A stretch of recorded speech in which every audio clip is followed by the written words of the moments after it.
How has the rise in these short-term rentals affected Cape Town's housing market as a whole?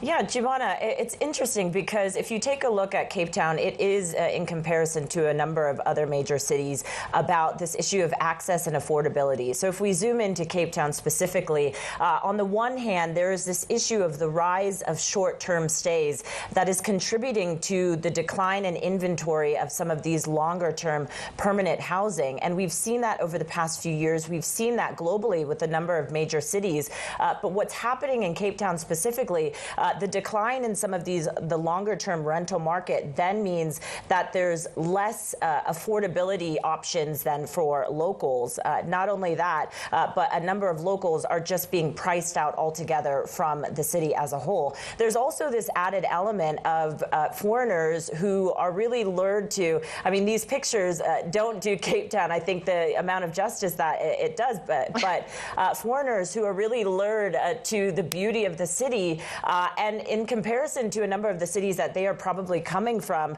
are really, it's cheap relative to where they're coming from. So that's also driving up the prices. So all of this has contributed to what has been about a 30% rise in prices over the 5 years leading up to March of 2024. So as you mentioned there, it has caused a bit of resentment with locals. But as we're hearing from the mayor, he's trying to at least tackle it in some similar ways that we've seen in other cities globally. Okay, so what is the mayor trying to do, Jen, to bring these prices under control? Right. Well, it's interesting. If you look at Airbnb and Booking.com and compare Cape Town to some of the other cities, some of our Bloomberg reporting actually shows that Cape Town listings had more than double the amount of listings than that of Amsterdam, Barcelona, New York City, and Hong Kong. We actually found that dedicated rentals listed on Airbnb accounted for just under 1% of formal housing units in Cape Town based on 2024 there.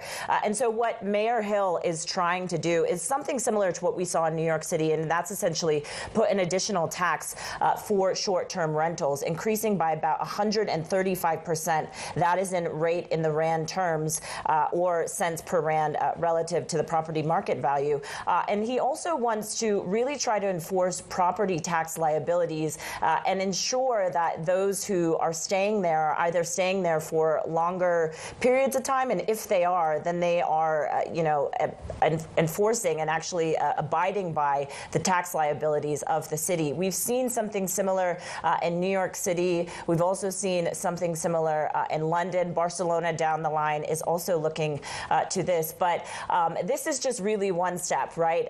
The mayor then, and mayors globally then still have to deal with this issue of supply and also affordability for the locals.